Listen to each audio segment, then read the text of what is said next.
Hey everybody, this is Beelit, and this is another episode of MKX Online, and this time I'm actually going to be talking about Kenjutsu Kenshi. Now the reason I started playing Kenjutsu Kenshi was because his combos looked really cool, specifically his sword flip. Oh my gosh, that looked amazing.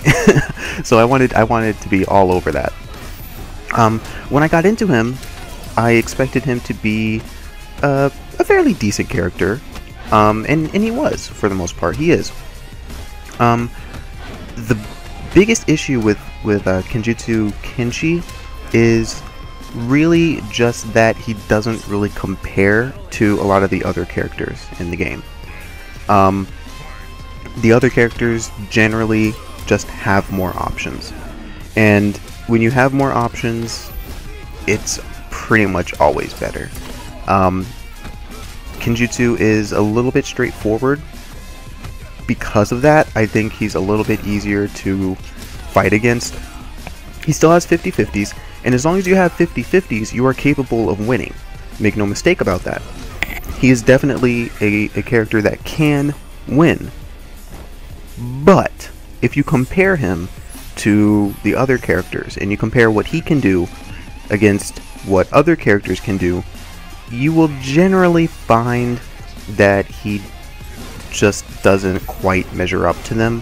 Not that he's bad by any means, but he just generally doesn't have that extra oomph that a lot of other characters do.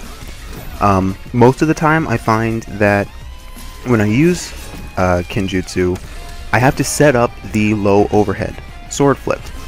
And in order to do that, EX sword flip is punishable on block, full combo punishable. But in order to have that threat available to you, you generally have to teach your opponent that you have it. And then you have to make sure that they understand that you have it. So you have to kinda overuse it. And so once you know that they understand the low overhead, I find most of my success comes from then delaying the low overhead. And then catching them in a fuzzy block. So I feel like that's the majority of my success, and I almost feel like it's more of an online kind of thing to really base your entire game off of that. Now that's not to say that he doesn't have a different option, that he can't just go into overhead, but generally it's best to, I think, delay the low overhead instead of going overhead or low overhead. I think it's better to get them in the condition of fuzzy blocking and then delaying when you're actually doing the low, so that you catch them when they're standing up because they think that now's the time for the overhead to come in, and then that's actually the time where your low comes in. So I found the most success doing things like that. Now this match is actually Scorpion Ninjutsu. This was my first time using Scorpion online. I was against this Raiden player. I was putting the combos together based off of what I had seen before, like what I just seen people do, and I just kind of assumed this isn't max damage, but it works. So that's all I was going for. So yeah, I'm actually kind of proud of that because I had no idea what Scorpion did ahead of time, and I just kind of picked him, and I was like, screw it, I don't care anymore. I had been at a point where I was like losing to freaking, you know, I was in that rut of losing to the 10-year-olds, and you get there and you're just like, you know what, I don't care anymore. I don't care anymore. You know, it was one of those issues. So that's why I picked Scorpion, and it's funny to actually have, spoiler alert, to have actually won this match, having known pretty much nothing about him at the time. So anyway, back to Kenjutsu. His playstyle is based off of the run. You want to kind of run and then threaten your opponent with different options off of the run. You can do a run into his down 4, back forward 2, which is a low. It doesn't combo. The down 4 and the back forward 2, they don't combo, but it is safe. So as long, well, it's actually not safe. Okay. Let me explain back forward 2. Back forward 2 is actually punishable on block. But the reason that it's not punished very often is because the amount of block stun on the attack is just really weird. That's it. It's one of those things that it actually shouldn't work, but it does, and I feel very uncomfortable using things like that. I would rather it just be safe, you know? If you're going to make it where it's just a really weird block stun, and so people can't do it because it's just odd, it's not natural to do it. Firstly, at some point they're going to be able to do it. At some point they're going to learn it, and they're going to do it anyway. But it's just kind of stupid. It's kind of stupid to do it that way. Why would you say, you know what, we're going to make this quote-unquote safe by just adding a weird amount of block stun to it so that people just have a hard time actually punishing it? Why not just make it actually safe? Why not? Why not just make it actually safe? I don't understand that. But the thing about back forward 2 is that it is generally not punishable by normals because it has a fair amount of pushback on it, but it is punishable by specials. Characters with slides, or maybe even some teleports, will be able to punish it. I'm sure there are a bunch of different specials that could probably punish it that I just don't know of, but generally any slide seems to punish it from my experience so far. Generally slides punish it, but it's okay to use. You have to use it, so that's why you use it. Anyway, you have a lot of like running into the down 4, which is the low, into the back forward 2, or into a sword flip. Now, sword flip is normally punishable on block, but if you do it at certain ranges, it is not punishable on block.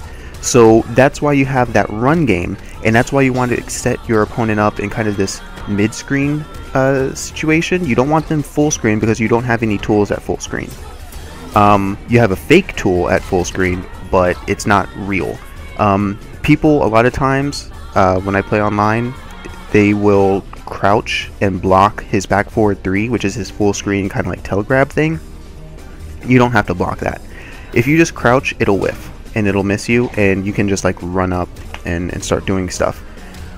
If you are fighting against this online, I would tell you, don't go for a punish. If you're doing this online, just take the real estate that you get. Don't commit yourself to the punish, because chances are, I mean, you are playing online, chances are you're not going to get the punish, because when you react to it, it's probably going to be really delayed. And so they're probably going to gimmick you, they're probably going to whiff it and then just do it again, or do sword flip or something like that when you come in, because. So just take the real estate, don't get greedy. If you're playing against a Kenjutsu, don't get greedy, they're probably just going to try to gimmick you like that. Alright? Anyway, he doesn't have anything at full screen, so you really want to keep them at kind of this mid-screen area. And that's very hard to do in this game, because all it takes is you messing up one time, and now your opponent has gotten in on you, and now you're going to have to take the mix-ups, you're going to have to take the block pressure, you're going to have to guess right. It's a bad situation to be in, and it's a hard playstyle to maintain. I think most of the Kenjutsu players that you'll find will just kind of do stuff, and it's unfortunate, but like you kind of have to sometimes, and it's not satisfying for me to just like do stuff, but sometimes you have to, and you have to just not care in order to make Kenjutsu work. But the kind of stuff that he does, the EX sword flips for the armor, yes, it's powerful, it's good, but it's hard for me to say it's a strength, considering that a lot of characters can do similar things. But yeah, his playstyle is very strict. You want to have that run stuff down. You want to be able to get your spacing right so that you make sword flip safe, so that you're on the very edge of your down 4 when you go into the back forward 2, when you kind of do this run stuff. Sometimes you run into like standing 1, which gives you plus frames, and then you can try to do stuff off of that. It's a really weird playstyle to get used to, and the weird thing is I really want to learn it. It seems like it'll be very satisfying to learn a playstyle like that, which is why I want to spend more time with Kenjutsu Kenshi.